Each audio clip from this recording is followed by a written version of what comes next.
Hi, I'm the resident gremlin, and I'm a weeb. Shocking, I know, the Venn diagram of gaming to anime is basically non-existent. There's always been a bit of stigma when the two come together, mainly because it's almost always a low-quality licensed cash grab.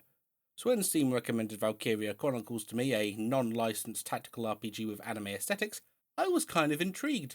It may have also been because there was an anime character sat on a tank. And I'm kind of glad me of 7 years ago gave it a shot because it's become one of my favourite games of all time and a franchise near and dear to my heart.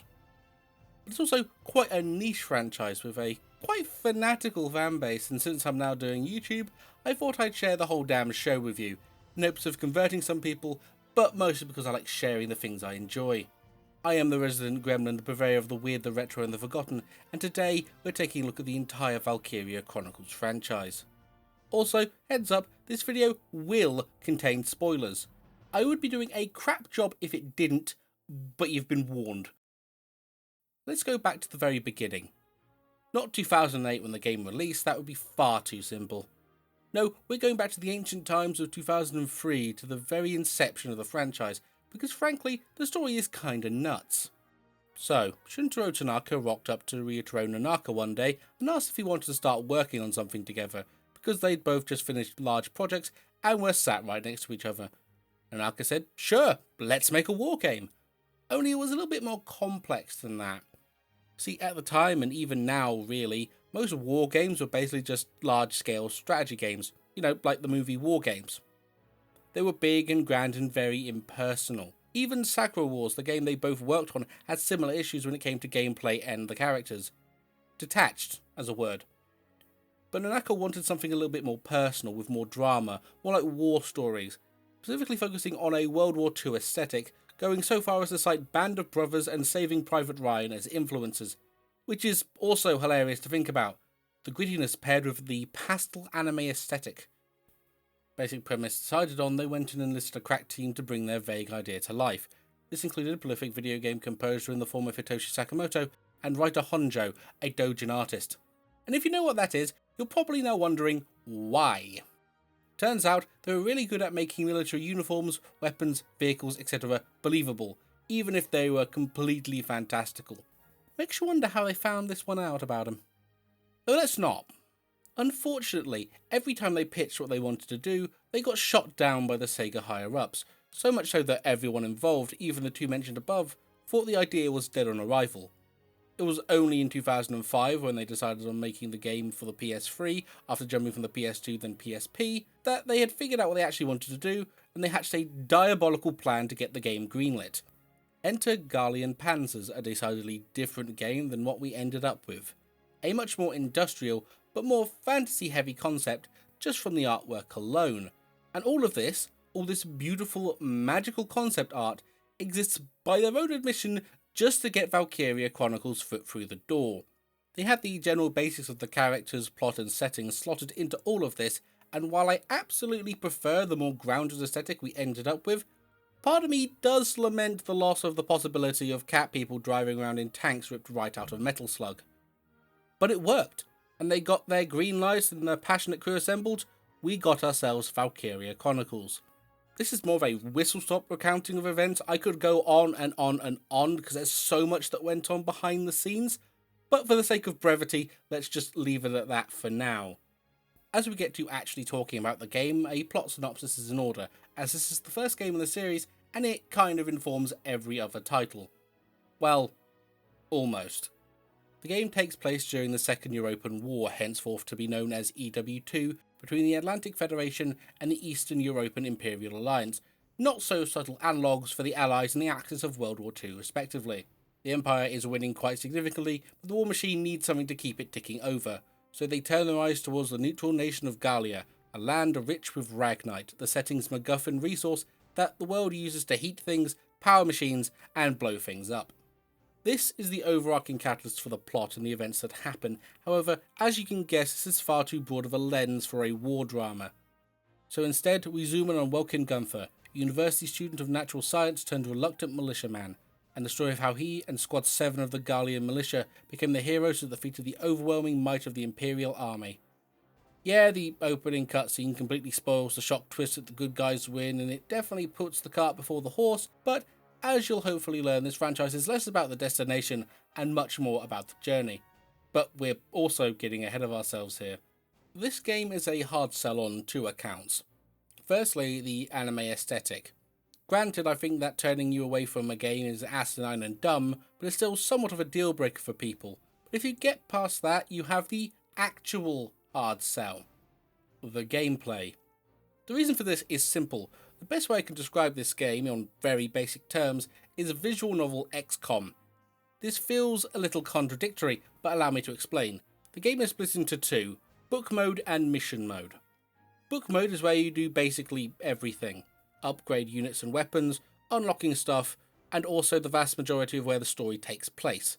We get a few pre-rendered and in-engine cutscenes that key pivotal moments in the story, but it's mostly played out with talking portraits and the occasional action frame, much like a visual novel. A lot of people probably wouldn't enjoy this way of doing things, but personally I think it adds to the whole retelling of events thing the opening cutscene lays out. Like pictures of important moments during a war. The game has a theme and an aesthetic, and by Jove does it commit. Then we have mission mode, but before we dive in and explore all the joys that come with it, we do need to talk about the canvas engine, because good lord is it pretty. It's an engine that has only ever been used for the Valkyria Chronicles franchise, but it was never actually designed for it. See, the team kinda press-ganged the R&D crew into letting them use it, as well as modifying it to suit their vision of the game's aesthetic. A blend of CG and hand-drawn watercolour art, utilising soft edges and hashings for shading to give it an almost storybook feel. Add on top of that a sprinkling of onomatopoeia to tie it all together, and you have what I dare say is one of the most unique game engines in the space, and also apparently an absolute pain to work with. Due to all of the stylisation, especially the hatching that's used for the shadow and depth and covers literally everything, this engine was a massive resource hog. So much so they had to double up on PCs just to develop the game. It's partly why they had to make the jump to the PS3 as well. The more I look into this game, the more I realise the stars aligned for this to ever release. Anyway, mission mode. But before that, we need to explain the 6 unit classes. First are the scouts. They move very fast, faster than any other class in the game, and are your eyes on the battlefield. Next comes the shock troopers, durable and your main tool for dealing with the enemy infantry. Then we have the Lancer, the tankiest infantry class and built to destroy enemy armour and fortifications. Engineers are nippy but lack survivability, but are also the support class of the game. They can disarm mines, repair defences, have a more powerful heal than the rest of the infantry, and are the only unit in the game that can repair tanks. For the last of the infantry, we have snipers, the slowest class in the game, and in the same boat as the engineers when it comes to health and armour. But they also have the highest range and are a perfect tool for taking out difficult to reach units. Finally, we have the tanks, and they are pretty self-explanatory. Functionally immune to most infantry, pack a punch when it comes to firepower, and can be used as ad hoc cover for the rest of your squad. Each infantry class can be upgraded as a whole as the trading field using XP earned through missions, unlocking new orders and potentials which we'll touch on a little later. The benefit of this is that all units of the class stay at the same level, so you don't end up with a wild level discrepancy. However, this does come with the unfortunate issue that you don't really get the same level of attachment as you'd experience with XCOM or, say, Final Fantasy Tactics, but it's healthy for the game as a whole in this case. Mission mode, for realsies this time, and by extension missions, are typically pretty simple. The primary goal for most chapters is to capture the enemy base camp while stopping them from taking your own. There are sometimes some special objectives such as for boss encounters, but it is more often than not base capture. From there, gameplay is split into 2 again in the form of command mode and action mode. Command mode is a top-down of the battlefield map, where all but the major details are stripped away for the aesthetic. It is where you decide how to use your turn. Each turn gets a set amount of command points based on the mission and how many leader units you have on the field, and in VC1's case, the leaders are the main cast. Moving infantry costs 1 point, and moving tanks costs 2. Additionally, you have orders as mentioned earlier that can be used to buff units, resupply ammunition, and damage enemies among other things. Each has a point cost attached based on how impactful it is on the battlefield, or at least how impactful the game thinks it is. After you pick a unit, you'll enter action mode, and there is a lot to explain here. This will take a while and it's going to be on the test. Welcome to the Battle in Live Tactical Zone system, or Blitz for short. Love me a good acronym. The bar at the bottom is your action points, or AP for short, and governs how far you can move. As touched on previously, scouts have the most AP with 800, followed by the engineers with 600, then it's shock troopers and lancers with 350, and finally snipers at 250. Each unit can be used multiple times a turn, each time your starting AP decreases as shown on screen. It's a neat way to get you to use your entire squad, but sometimes it doesn't really work, but again we will get to that later. Next thing we need to talk about is sightlines. While you're moving a unit, the enemy can perform intercept fire. Imagine Overwatch in XCOM, but it's always active and incurs no penalties. So it's best to avoid this, and thankfully the game has you covered. A blue sightline means that you can see the enemy, but they can't see you. Yellow means that they can see you, but you're out of range. Red is that they're actively firing on you, and green is they're reloading. And spotting enemies, as well as enemies spotting you, is governed by the detection cone. All units have the 90 degrees in front of them, but the scout has 270 degrees, only missing the area directly behind them.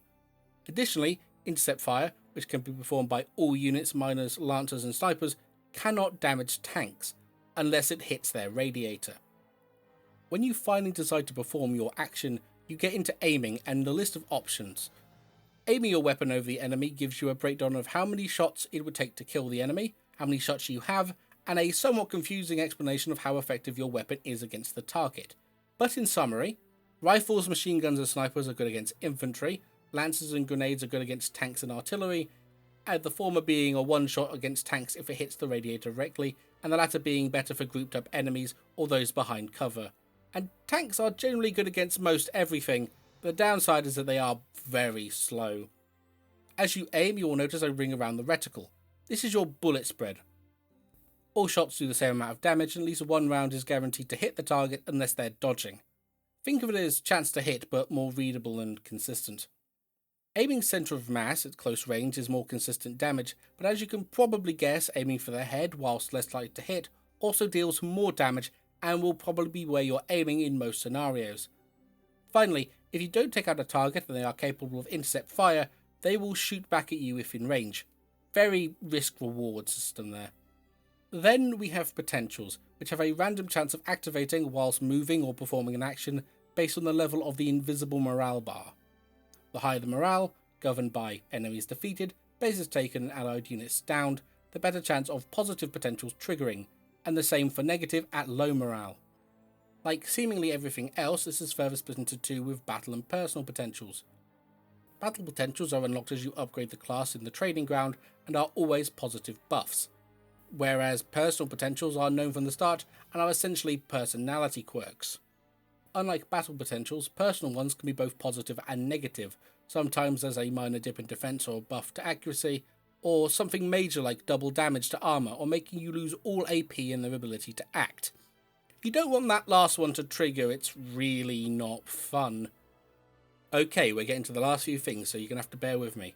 As you traverse the battlefield, you conduct your units behind sandbags and tall grass, both of which make you resistant to damage and immune to headshots, while grass also makes you harder to spot by the enemies if they don't know where you are. Additionally, as you progress to the objective, you can capture sub-bases by taking out all the enemies inside or just grenading them out of the area. All captured camps grant all units inside them a defensive bonus, as well as fully restocking all ammunition for grenades, lancers and sniper rifles, rather than the standard one per turn. This also goes for the passive healing at the start of the turn, going from small percentage to a full heal, even healing tanks without the need of an engineer. It also enables you to call in reinforcements in a much more favourable position, so long as you maintain control as it takes a full turn for them to arrive. This, along with everything else, goes for the enemy too. Finally, if one of your units falls in battle, they aren't dead immediately. Instead, they can be rescued by moving an ally over them, removing them from the fight but keeping them alive. However, if 2 turns pass or an enemy reaches them first, they are dead and lost forever. See, this game works on a permadeath system, and it is entirely possible to lose your entire squad, minus the main characters, obviously. Luckily, the game has a failsafe for that eventuality, not that it's all that easy to trigger. And that's the basics of the game and the entire franchise going forward. It's honestly a lot more simple than it sounds, but also much more nuanced. It's up to the player to discover the best ways to go about the missions. And it's a very good system, but it's not without its problems. Firstly, the enemy AI is dumb as rocks a lot of the time. More often than not, it'll rush half a dozen units to their deaths because of broken target selection and terrible pathfinding. So it feels like the game is playing itself sometimes. Other times it gets confused and tries to move a unit, gets shot at, ends its turn, immediately reselects the same unit and repeats the process until they run out of command points or the unit just dies. And this is all while the enemy turns take forever with their movements on a larger map, so their turns can end up being like 5 minutes long, especially if they have a lot of units on the field. Following directly on from that, secondly, the game will occasionally have catastrophically large difficulty spikes, where the AI goes up several hundred IQ points and will expect you to play perfectly.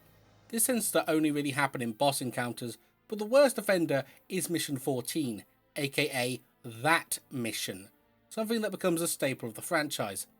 First half is fine, it's just capturing the base. The second half, however, is awful. The enemy spawns in super tanks that firebomb huge chunks of the map, often making the base, that thing you're supposed to be protecting, unusable and unguarded. It also infinitely spawns infantry every turn and ends up with an absurd stockpile of command points and 20 plus units, which makes turns stupidly long thanks to enemy turn speed, so unless you know exactly how to position to instantly take out the tanks, or you just save scum the hell out of it, it veers heavily into the realms of frustrating. But even then, that's not the biggest issue the system has. No, that would be the scouts. Scouts are supposed to be your fast-moving, low-damage option for, scouting the map. And they do that.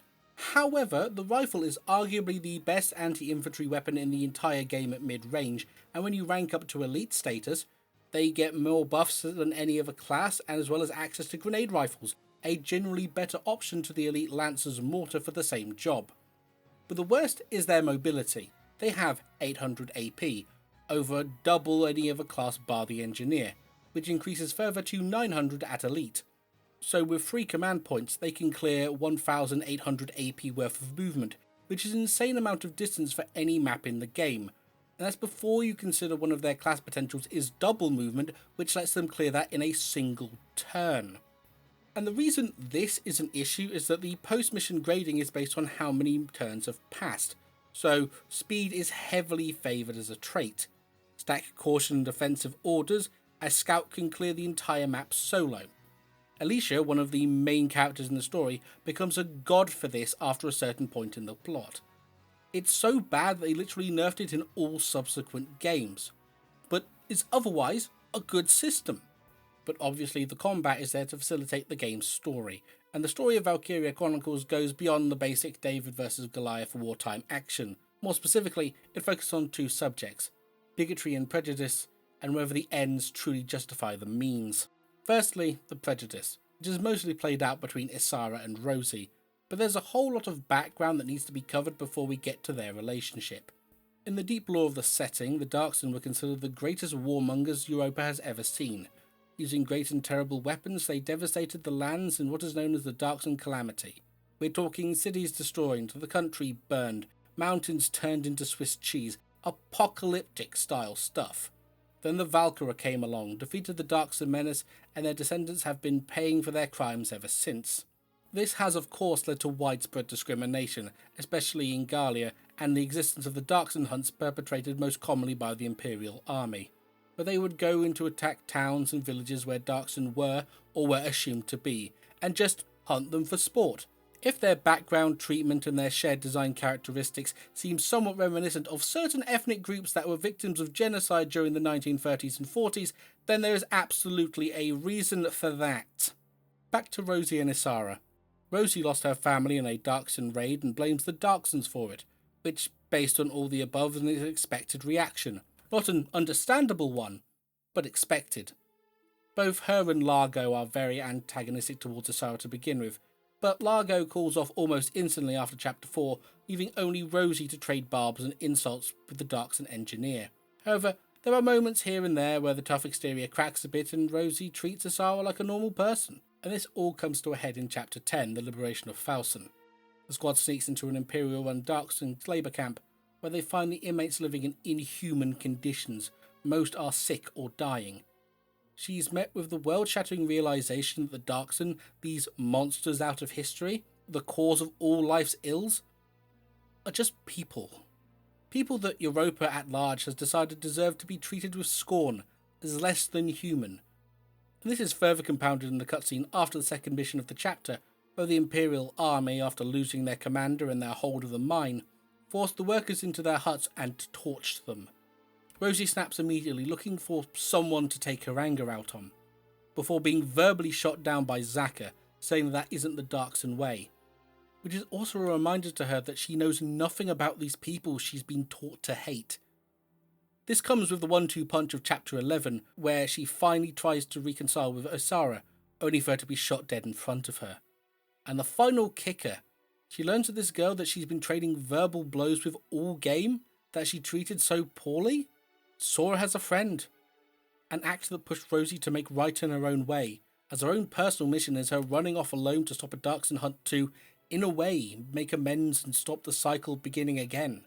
And it's a really poignant story about how a lot of prejudiced people can come from a place of ignorance, how being around other people and cultures can have a drastic effect on someone's entire worldview.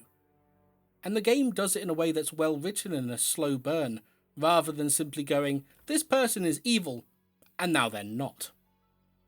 But from that heavy topic to a much less heavy but still important one. Do the ends justify the means? This is something that is explored through several characters in the game, such as Major General Jaeger, as he serves the Empire in hopes to regain his nation's sovereignty, but it's primarily focused on Welkin, Faldio, and Prince Maximilian and the titular Valkyria. So, more story time. The Darkson calamity was actually caused by the Valkyria, a race of people capable of channeling the power of Ragnite, which they used to conquer Europa and then blamed the destruction on the Darkson. Essentially superhuman, they are all mysteriously died off as ancient superhumans are known to do in fiction. However, their bloodlines continued, diluting and becoming inert until the modern era where Ragnite use became widespread, and those that inherited this power began to reappear, known as the Valkyria, only ever women, but they're basically one-woman armies, capable of single-handedly destroying entire tank battalions and are all but invulnerable under the effects of the Azure Flame. They are, in the simplest terms, super weapons. In specific, they are analogues for nuclear weapons, in their capacity to win wars alone, and also in a much more literal sense.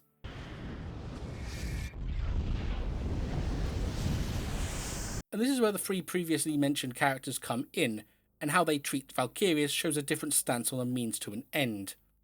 Starting off with Max and his invasion of Gallia, the prince used his vast army to steamroll across the country, and when it stopped being as effective, mostly due to Squad 7's interference, resorted to sending out Selvaria, his personal bodyguard and slavishly devoted Valkyria, to win the war. And I really do mean slavishly devoted, as to fully awaken the dormant Valkyrian power, they have to almost die. And Selvaria literally stabbed her own chest to do so, because she wanted to make Max's ambitions come true. Thing is, Max's ambitions weren't the conquest of Gallia, but instead of the Empire. He invaded Gallia to steal a Valkyrian superweapon hidden in the capital, so that he could take over the Empire himself as a form of revenge. Because as a child he had no interest in the throne, and as an illegitimate child he was barely in the running. But this didn't stop one of his siblings planning an assassination attempt that killed his mother, and he carried that drive and bitterness all the way to Gallia, even turning himself into an artificial Valkyria as a last-ditch effort to destroy Squad 7, who had thwarted him time and time again. He was so focused on revenge that he plunged a nation into war, sacrificed thousands of lives, those that loved him, and ultimately himself in pursuit of it. For him, there was no cost too great to fulfill his ultimate goal. Then we have Faldio, archaeologist and Welkin's closest friend. Much like Maximilian, he was acutely interested in the Valkyria and their legends. He was also extremely worried about how weak Gallia was compared to her neighbours, and feared that, even if they won the war, others would try to invade. So he desperately searched for something that would ensure the nations would be protected. And in doing so, he accidentally stumbles across the fact that Alicia was a Valkyria, and made the decision to force her to awaken. And as we know, to fully awaken the dormant Valkyrian power, they have to almost die. So he shoots and grievously wounds his best friend's girlfriend. And at the time, and basically unto the very end, he believes he made the right choice, that one life was a small price to pay for the lives of an entire nation. But he also feels remorse for acting in haste on a hunch and trying to force his belief onto others, so much so that he sacrifices himself to defeat Maximilian as penance. So we have all means are justified, and needs of the many outweigh the needs of the few. But what about Welkin? Well, Welkin is very anti-ends justify the means. He is perpetually characterised as against war and killing, typically aiming to end engagements as fast as possible with as little bloodshed. Chapter 1 has the man explaining how he hates war, and how he studies natural science to find a way for everyone to coexist without conflict or war. And this goes even further, in that he still views the Imperial soldiers as people, as shown by how he and Alicia tried to ease the soldiers' passing in Chapter 5, giving him a proper burial. It's also shown through his out-of-the-box plans that bring his squad victory mission after mission, without losing anyone, mostly. Chapter 4 being the most outlandish of them all. And this is encapsulated by his attitude towards the Valkyria's power, and his straight-up refusal to use it.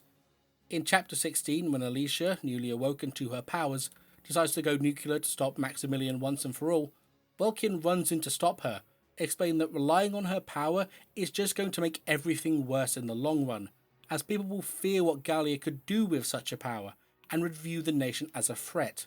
And true to form, he acknowledges that the Valkyria, these forces of nature, are just people as well.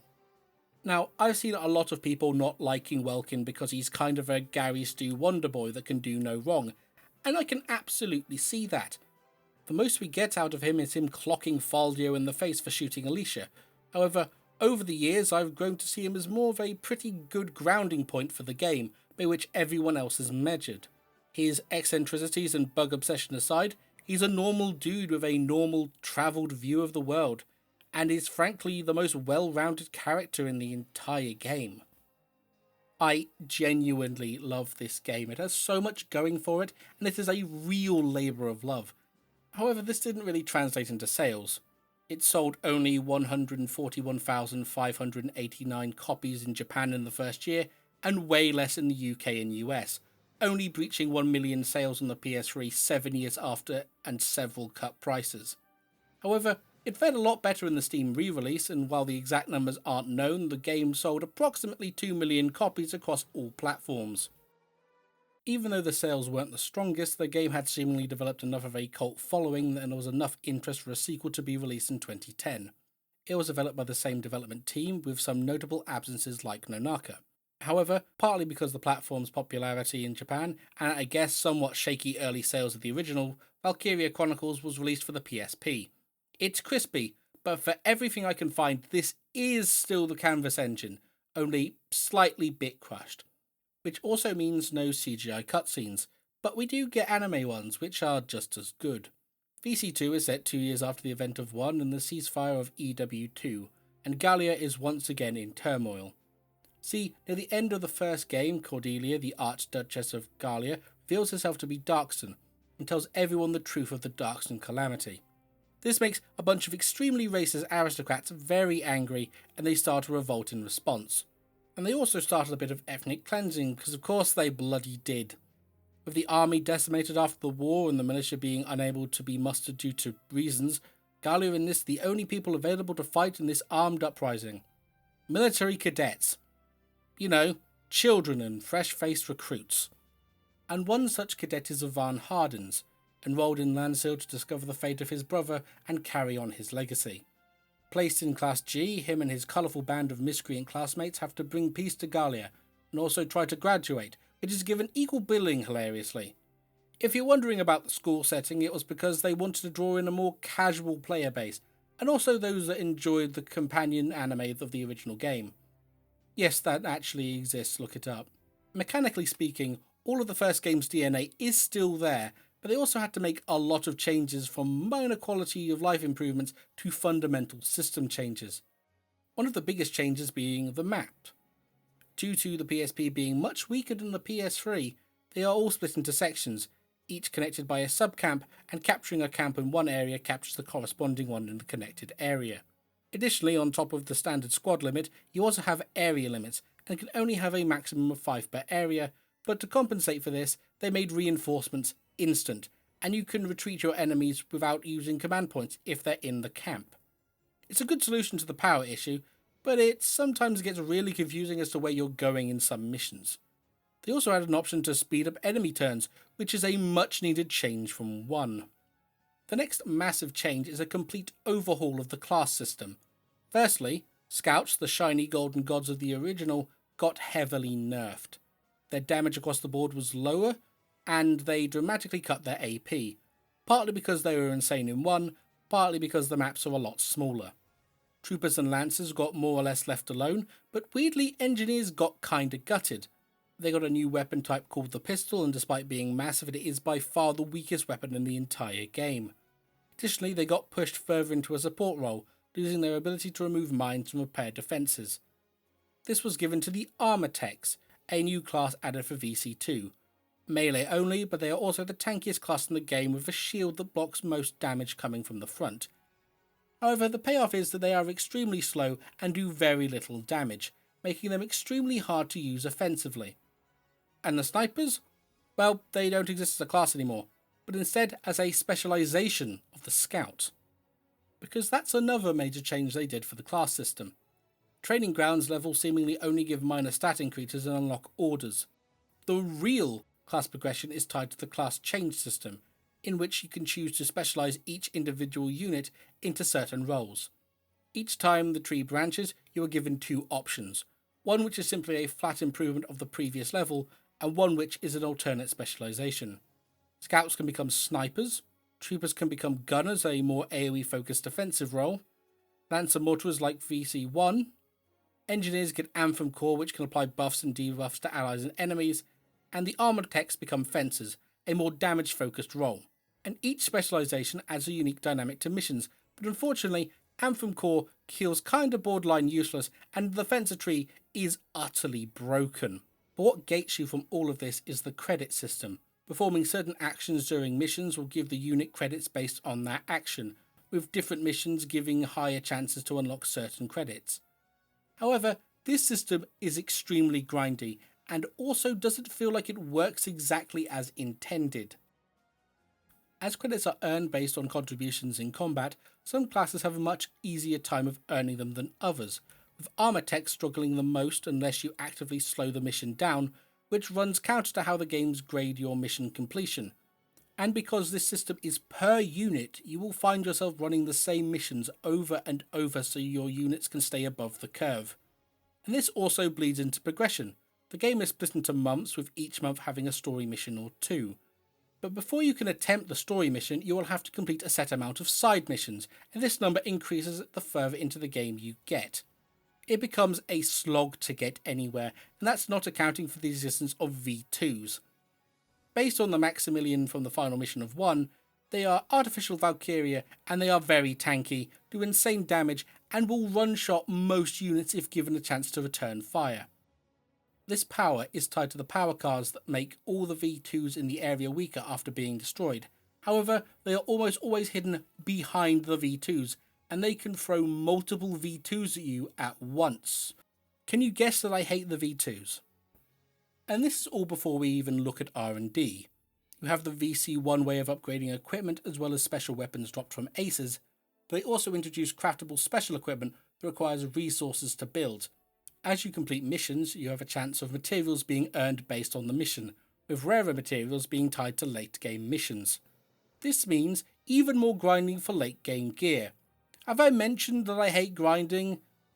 But as well as this, the game also has a temporary coating system, which you can use 2 resources to add a special effect to one class in the next mission. Using precious resources for one-time effects is a bit daft to begin with, but you also don't know what any of the effects are. Some of them are negative, and there are 405 permutations.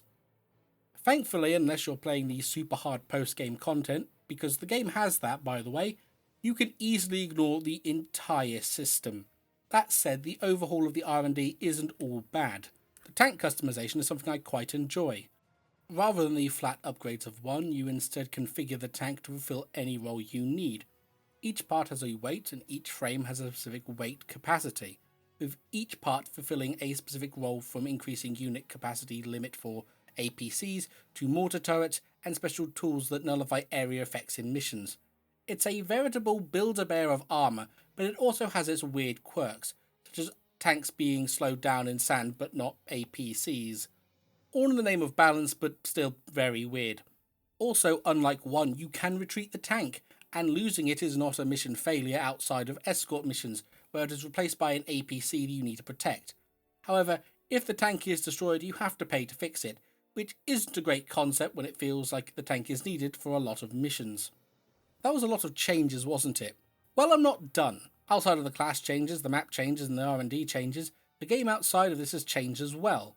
Whereas VC1 was visual novel XCOM, 2 is XCOM the dating sim, at least in structure. As you use characters and missions, you unlock scenes which reveal more of their story, their personality, their motivations, why they are the way they are, culminating in their character missions, which are short and sweet, and typically convert a negative character potential into a strong, positive one. It's not the most complicated system ever, and a lot of the characters are very cookie cutter, but it does flesh them out more than VC1's mostly faceless cast. On a related note, Ivan is possibly the most boring protagonist in the entire franchise. He is very generic shonen-type lovable idiot, but he is thankfully carried by the supporting cast of Zeri and Colette, the first of which being a Darkson that doesn't accept their stance on non-aggression and wants them to have a better life, aiming to be a war hero to enact change, and the latter seemingly fitting solely into the Dit stereotype, but has actually a rather interesting backstory, and it's quite massively foreshadowed in a way you'd never expect. Also, because of the greater focus on the supporting cast, there is no permadeath in this game. Any units lost are instead sent to sickbay and are unusable for a few missions. This does have the somewhat unfortunate side effect of neutering the stakes of an actual civil war, but as the core of Class G are somewhat important to the plot, it's an understandable sacrifice. Speaking of the plot, the game looks pretty heavily on the themes of the dangers of bigotry and patriotism, both as a combined entity and as separate things. A good number of the revolutionary army, as characterised by several nameless soldiers, are very anti-Darkson, being whipped into a frenzy by the nobility leading a revolt that Cordelia and by extension other Darkson are a blight that is stopping Gallia from being truly great. Playing heavily off the prejudice of the setting, but clear to the player that it is basically a ploy for the leader of the army to grab back power for themselves. And at a certain point they do, and understandably the Duke Garcinal tries to stop the Darkson hunts and culling so that he can further curry favour with the Federation and gain even more power. However, he forgets his son is a patriotic zealot that lives and breathes the rhetoric and absolutely wants to wipe the Darkson out of existence. And being told to stop doing his glorious purpose, he does the only rational thing of killing his dad, taking control of the whole operation, going insane, and running the entire thing into the ground. Their revolution was fueled by prejudice, brought to power by it, and then undone by it. Poetic, eh? As you can tell, there is also elements of the dangers of patriotism in there, because patriotism, misplaced and misguided as it is, was at least part of why there was backing in the first place. But the good guys aren't immune to this either. Oh no. Continuing Folio's views from 1, there were those that feared for Gallia's future without the power of the Valkyria, which is why the headmaster of the school and the would-be leader of the revolution worked with an imperial researcher to create the V2s. But of course they needed test subjects, and what better place to find people you can gaslight into agreeing to dangerous experiments for the good of the nation than a military academy with fresh-faced cadets full of patriotic fervour and a desire to prove themselves. And this isn't a both sides are just as bad thing, because it's ran solely by a crazy person and an amoral scientist, and clearly the revolutionists are doing it on a much larger scale. But the point is that these people seem to have zero qualms in destroying the lives of regular people and turning them into living weapons to fulfill their goals. On the sales figure side, Valkyria Chronicles 2 did seem to sell somewhat decently. I did try to dig around for more accurate numbers, but the best I could find was VC charts, so reliability isn't guaranteed. But while 500,000 copies isn't the numbers that the PS3 original hit, it's definitely solid numbers for a PSP exclusive, and definitely enough for Sega to greenlight a third game, just not enough for it to leave Japan. Created by the same development team of CS3 with the support studio called Mediavision, but neither Nonako and Tanaka returned, but Takeshi Ozawa, designer of VC1 and director of 2, did. So while the original creators weren't involved, there was still some old blood in there. Instead of being a direct sequel like 2 was to 1, 3 is instead set alongside the events of the original, following Kurt Irving, prodigal military commander in the Gallian army and winner of the most generic-looking anime protagonist 2011. Accused of treason by his corrupt higher-ups, he is stripped of his rank and reassigned to the 422nd, a penal squad of the army known as the Nameless, which is used for black ops. From there, he has to win the respect of his new squad, survive countless suicide missions, defeat the Empire, and unravel the conspiracy they are all unwittingly a part of. As previously mentioned, this game never left Japan, so there is no official localization, so we have to use fan translations through other means. This does, however, mean that some of the translations are really wonky and don't fit inside text boxes. Just something you have to deal with, unfortunately, unless you're fluent in Japanese, which I definitely am not. Mission mode is basically the same as the previous entry, with a few caveats. Firstly, engineers got buffed and can now revive downed allies, but this comes at the cost of all other classes losing theirs, which is pretty nasty as a trade-off. Secondly, armoured techs get deployable shields, but they can create cover at the end of their turns, which is pretty useful in a pinch. Thirdly, snipers are given access to 3 different rifle types: the standard single shot, the anti-tank rifle, and a burst fire rifle that trades accuracy for firepower. Hi, editing gremlin here. Turns out that the burst rifle and the anti-tank rifle are actually available in Valkyria Chronicles 2, but only after you've maxed out one of the branches of the sniper tree. My bad. Everything else is correct, just this one bit. Anyway, back to the video. And finally, 3 main characters unlock special abilities as the game progresses. Kurt's direct command, letting him move 2 additional units with him. Imka's open fire that fires her weapon at all enemies in her line of sight. And Riella's redacted. All powerful moves that cost SP to use, which is a resource you typically only get 1 to 2 of per mission, so it's best to save them for when you need them the most. Outside of combat, the game kind of sits in this weird middle ground between 1 and 2. Linear story progression, but a lot of missions to progress through. There is an occasional split path where you can choose which mission you prefer, but otherwise the game carries on as normal. The only other splits are from choosing which of the 2 main girls Kurt is going to spend time with, because this game has this weird courting thing going on. As for the classes, the game has split them all into their own roles again, but the system is weird and very divisive.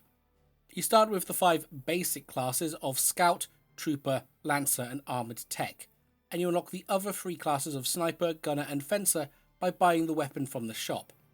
See, the game runs on this internal logic that the Nameless don't get supplied by the army or the militia, and instead have to buy all of their equipment or scavenge for parts, which also leads to the introduction of equipable items that grant small buffs to the holder. Additionally, each character can change class whenever they want, though each character has their preferred roles. Class rank is now per unit, going from standard to veteran to elite. Experience works similarly to how credits do in VC2, but a lot less random, as your units gain them by taking down enemies, saving allies and capturing bases. Because of this, the training ground no longer increases class levels, but instead provides universal buffs to all units, as well as letting you directly buy orders. Each level of the class unlocks a new potential as displayed on the master table, this weird chessboard thing here.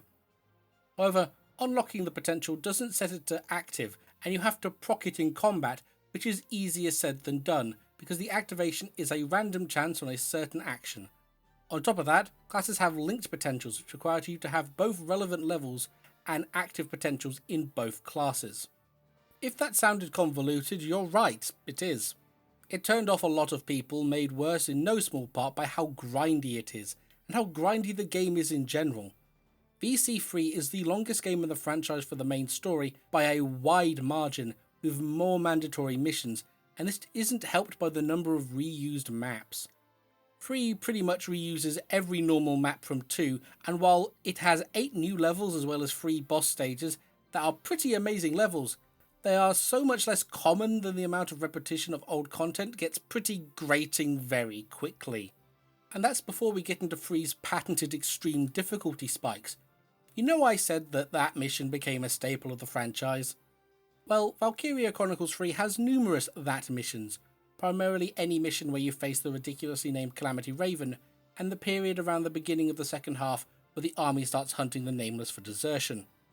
Thematically it makes sense because you're supposed to feel like you're being hunted with no time to rest, but in practice it's just an endless escalation and gets exhausting really fast.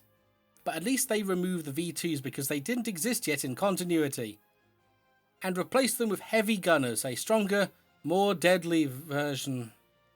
Thankfully, like 2 there's no permadeath, but like 2 it really lowers the stake of the whole suicide mission thing.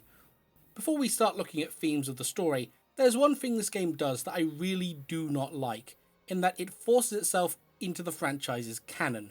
The Nameless cross paths and interact with basically every major player from the first 2 games, without much care given to the continuity. Doesn't really harm the overall quality of the story, but it's just a little pet peeve of mine. What the game explores most is the theme of finding your place in the world, across basically every character. Almost all the members of the 422nd are there because they stuck to their beliefs and did something against their commanding officers and nobles, going against their orders or actively harming them. Well, except Gloria. Gloria's a career criminal, and because the Nameless is tantamount to a death sentence, a lot of them became disenfranchised and kind of sat around waiting to die. Without going too deep into it, each of their character missions are them reigniting their will to live, as corny as that sounds. That said, I'm not sure I'm a huge fan of them all essentially being victims of a broken system, good people abused by their betters, because having more grey or amoral people in a Black Ops deathcore would have been pretty interesting as a thing to explore. That said, this is barely scratching the surface. We have Gusurg, the squad's tank driver and a Darkson, who was thrown into the Nameless for his civil rights activities towards Darkson equality. He still wants to fight for Galia and the Darkson people, but understandably struggles with how poorly his people are treated by the military, including cutting them off on the other side of a river with the Imperial army and ordering the Nameless to use biological weapons on a Darkson settlement.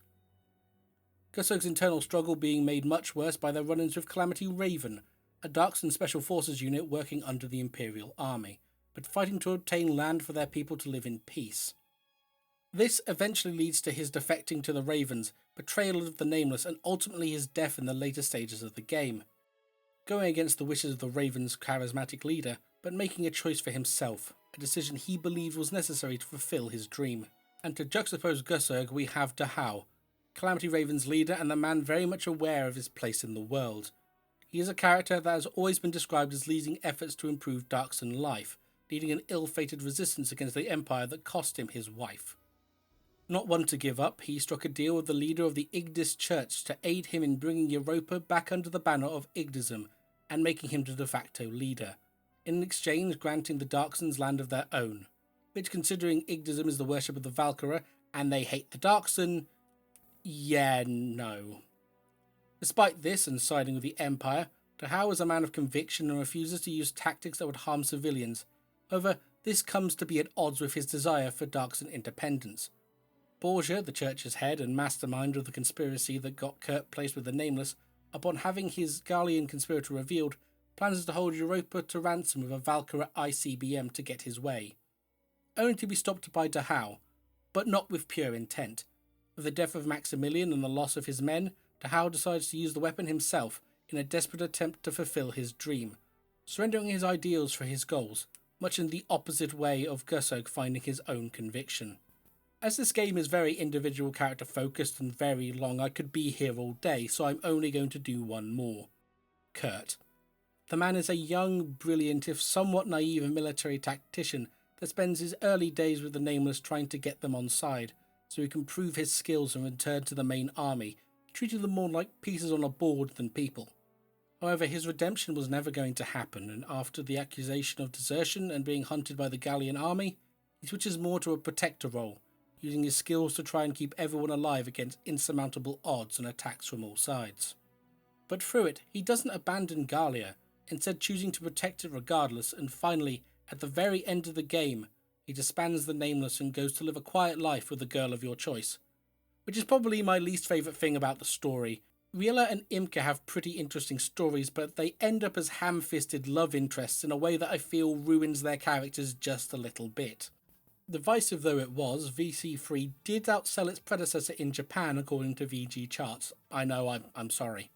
But not by a huge amount, and overall sold the worst of the entire series at this point, which was about the time that Sega pivoted the franchise into a gacha card game called Valkyria Chronicles Duel, which released in 2012 in Japan. For everything I can find about it, it seems to be an auto-battler with a side of conquest and a pinch of base building, Farmville-esque resource management. Artwork for the game was good, and you could absolutely get your favourite VC girl and as close to the line as tasteful as possible cards. But Duel had one thing really going against it. Valkyria Chronicles is a niche franchise, so the game just petered out in 2015. Not much to actually talk about really, but it's worth mentioning the things Sega did to keep the IP going. From there, the series went mostly dormant, with the only signs of life being a myriad of cameos in other franchises. That was until 2017, and the stirrings of a new spin-off for the franchise emerged. And that game was Valkyria Revolution, a game which some, myself included, consider the worst entry in the entire series. Set in an alternate universe to previous titles, it recounts the story of the 5 traitors who selfishly plunged Europa into war for their own ends. And based on the prologue mission, that seems to be the case. The main character Amlet uses the cover of attacking a depot controlled by the Rusi Empire that is blockading their country to kill one of the Empire's Grand Generals, sparking war. But was it as simple as all that? The main plot is told as a recounting of events, a truth far less cut and dry that was stricken from the annals of history. We have a few non-mechanical things to talk about before we get into the game proper, the first of which is the setting.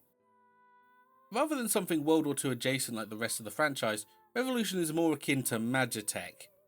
Imagine Final Fantasy with the magic dialed right back. There's weird mechs and Ragnite weapons and staves, and I really don't vibe with this at all.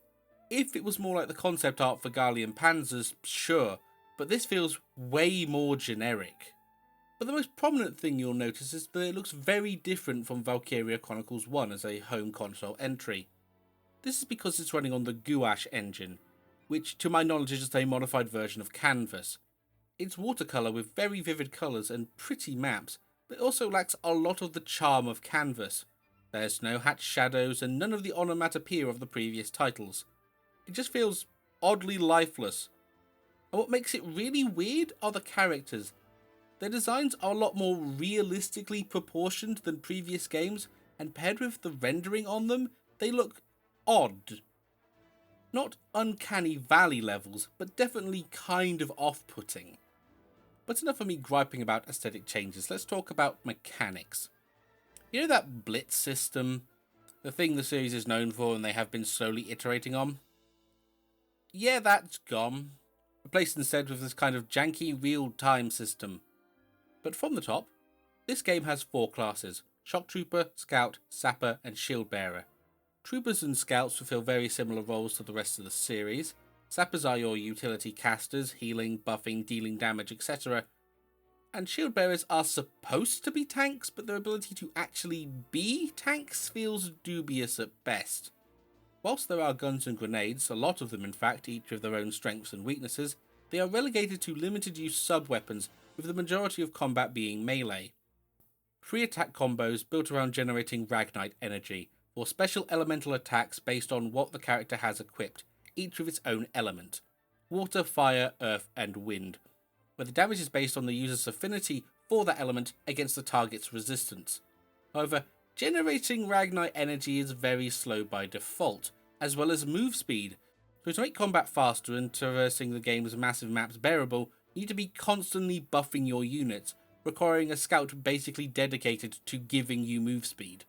Additionally, you can only have 4 units active at a time, so this severely neuters your damage, further confounded by the fact that, come late game, troopers are the only class that seems to do consistent, meaningful damage, especially in boss fights which become absolute slogs as you burn through Ragnite energy super fast. And the Reaper, a recurring boss of the game, is the worst for it, because they cycle through elemental affinities and you have to be spec'd for everything. But as no trooper has good wind affinity, you can guess how that feels. Another choice they made is that you only have rudimentary control over your allies, so they can and absolutely will get themselves downed on repeat. You can augment their actions with the priority system, however it's super grindy to get and only makes them marginally less stupid. Speaking of grinding, yep, it's another grindy game in the franchise, but this is honestly the worst for it. Most of the game is made up of side missions that reuse the same handful of maps over and over again, each with extremely repetitive objectives that grant rewards in the form of materials to create specialised equipment, which feels like it does bugger all. You basically use the endless grind the game throws at you to farm Ragnite crystals, the items you can equip that give you special attacks or spells, but they are also what is used for levelling up characters. Each character has an upgrade grid that increases their stats such as attack, elemental affinity and crit rate, somewhat standard RPG fare. Each node requires a set amount of XP, and each Ragnite crystal grants experience based on its level, with elements the character has affinity for giving more XP. It takes an utterly insane amount of XP and Ragnite to level up one character, and this game kind of expects you to do 8 at minimum. Thankfully, later in the game you start getting much higher level Ragnite, while lower levels stop dropping altogether, which has the hilarious quirk of making one of the endgame bosses basically impossible if you didn't get a random drop of a suitable trooper wind attack. So much so that there is literally a free DLC that gives you the highest level of wind move any trooper can possibly use. The last thing to mention is the game re-adds permadeath, but it functions really weirdly. See, every squad member appears in major story cutscenes and are all somewhat relevant to the plot, so when they die, rather than being written out, they appear as shadowy ghosts with disjointed dialogue.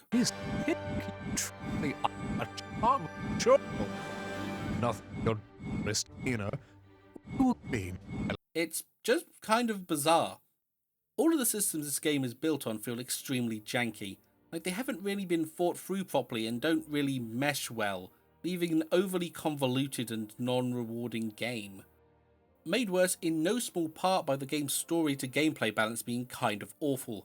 If I were to give a rough and slightly hyperbolic estimate, I'd say the ratio of new story missions to cutscenes is about 30 to 70.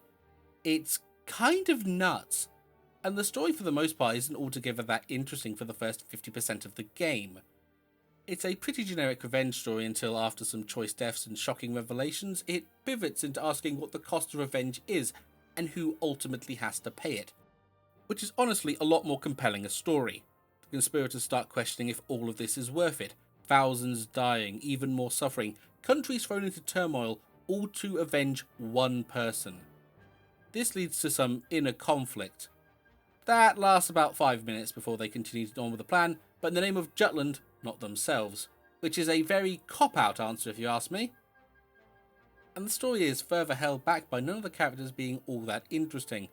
They are all very one-note and generic, with all of their motivations being equally as samey. I'm less talking about plot themes at this point, and now I'm just ripping the game to shreds. I could go on and on about how they changed the Valkyria lore to needing to possess a host, or how the Golda exists and basically has no explanation, or why Ophelia's song is so dangerous, but I won't. I will give the game props for the ending though. The 5 turn themselves in, are tried as traitors and put to death, which leads to prosperity and peace for Europa. That sounds out of nowhere, but the game explains it, trust me. It's bittersweet and very poignant. The cost of revenge is high and you can't escape it, unless you do the quote-unquote true ending, which again requires a lovely bit of grinding, in which they all survive and live happily ever after. An ending really not worth the hassle of going for. The game is frankly a mess in pretty much all regards, and not at all what the core fanbase wanted, which is reflected in the worst sales of the franchise of 160,000. But we were all of us deceived, for another game was made. Well, not really, Sega just wasn't in the business of announcing games that were years out. Developed by CS Studio 2, including staff from the recently dissolved CS3 and prominent members of the teams that worked on VC1 and 2, with MediaVision once again providing support, Valkyria Chronicles 4 was released in 2018, and it is a game I'd argue is the best in the entire series. Intentionally moving away from the more fantastical elements of VC2 and 3, it instead goes for a more grounded setting. It also steps away from Gallia following the exploits of Squad E of the Federation Army's Ranger Corps during the events of EW2, and unlike VC3, it also stays miles away from the established continuity. But if you crave a bit more Gallia, the four main characters of this game are Gallian, so we haven't stepped too far out of the comfort zone. The story is split into two halves. Operation Northern Cross, where the Federation attempts to brute force through the Empire's defensive line, and Operation Cygnus, a covert tactical strike against the Empire's capital to end the war for good. But let's talk about gameplay, shall we? The game is essentially a return to Valkyria Chronicles 1, with the large continuous maps, but with a few major changes. Scouts got nerfed a lot, both directly and indirectly. Many of the orders that allowed them to solo rush objectives were removed, as well as some of their more broken class potentials. They still have the fastest movement speed in the game, sat at 800 or 900 base AP depending on if they're elite or not, but the slower classes also got AP buffs, partly to compensate for the larger mission maps. Shock Troopers were the least change, only getting their base AP buffed to 500, 600 at elite. Lancers got similar increase but only to 450 flat. They can also use co-op attacks with other Lancers against enemy armour. Engineers got 100 bonus AP, gained the Revival Ragnite from free, and they also got their ability to repair and disarm back, as the armour techs have been removed. Snipers AP was increased to 400/450, and they were also given the ability to co-op fire, as well as intercept and return fire at elite. They also have access to the rifle types in free, making them the most buff of any class in the game. Finally, we have the new class exclusively for this new entry, Grenadiers. They are slow and have low health, but they're armed with mortars, which take a long time to set up, but are capable of firing over terrain with ease, as well as intercept firing on targets in range so long as someone in your squad has vision of them. Equipable with either anti-personnel or anti-armor loadouts, they are deadly tools on the battlefield if set up with cover. On the more mechanical side, leader classes gain access to direct command, which acts the same as it does in free. Good for getting around, and only slightly neutered by the fact that all the leaders up until a certain point in the story are the slower classes of Trooper, Sniper and Grenadier. Another new mechanic added was Last Stand, where if a unit is downed with high enough morale, there is a potential for them to perform one of three actions. Inspire, where they increase an ally's morale and buff their stats based on the class of the Inspirer. Stand Up, where they are given a chance to take one turn before going down. And Counter, that just lets them fire back. It's a neat concept, but somewhat random and really not something you want to be playing around with unless you're actively trying to cheese the game. Permadeath is back again, but they're also character stories from the previous numbered titles. They're easier to get and cover multiple characters at once, but if you lose one of the participating characters, that story and subsequent buffed potentials are lost forever. Or at least until post-game. Outside of the missions, there isn't much difference between Valkyria Chronicles 1 and 4 other than two changes. One, the equipment system from 3 is back. Okay, 3 had good ideas, just the whole package was a miserable slog. Second, you can now replay story missions without having to start a second playthrough. It's not as lucrative XP or money-wise as the optional levels, as you can only gain more by beating the previous rank, but there's a nice quality of life change the franchise took way too long to implement. As for how the story and plot goes, similar to how VC1 was inspired by Saving Private Ryan and similar World War II movies and shows, the crew took heavy inspiration from first-hand accounts from soldiers during the war, which probably explains why Squad E end up feeling more like actual people compared to previous entries, and also why certain events are a lot darker than they have ever been. Thankfully, there's still some of that classic tropiness of the franchise to avoid going too far down the depression tunnel. Valkyria Chronicles 4 is very much about the cost of war, not just in terms of people, but of morals, of innocence. Because unlike the first game where Welkin is worryingly put together, the gang that makes up the main cast aren't world-wise. They are fresh out of training, out of education with no combat experience. They have never experienced the horrors of war. A good chunk of the game is the cast being forced to make difficult choices. Do they aid civilians, even when their supplies dwindle? Do they act to save their home, while their allies are in danger? Do they follow orders, even though they fly in the face of their own ideals? And without spoiling anything too major, the events in the Empire's capital are such a great exploration of the latter, as well as a look into what they would do if given an unspeakable duty to fulfill, and beyond that, what truly drives them. But alongside that, it's also a coming-of-age story, about these people growing up against the backdrop of war. and not just in a war changes a person kind of way, but in a more positive way. It's about them realizing that their pasts do not define who they are, that sometimes family isn't perfect and doesn't have your best interests at heart. How sometimes there is no defined good or evil at the higher levels of conflict. That sometimes you have to consider that your decisions will affect those around you and that you'll have to live with them regardless. You watch these characters grow through the good and the bad and get attached outside of the purely mechanical, and frankly, this is a huge reason why this game, this franchise, is so dear to me. On the sales front, this game sold 1 million by 2020 across all platforms, and I can't find any further sales news beyond that point. Compared to the insane amount of games that sold similarly and were considered failures, and the now 7 years since the release, it has led people to believe that the franchise is dead.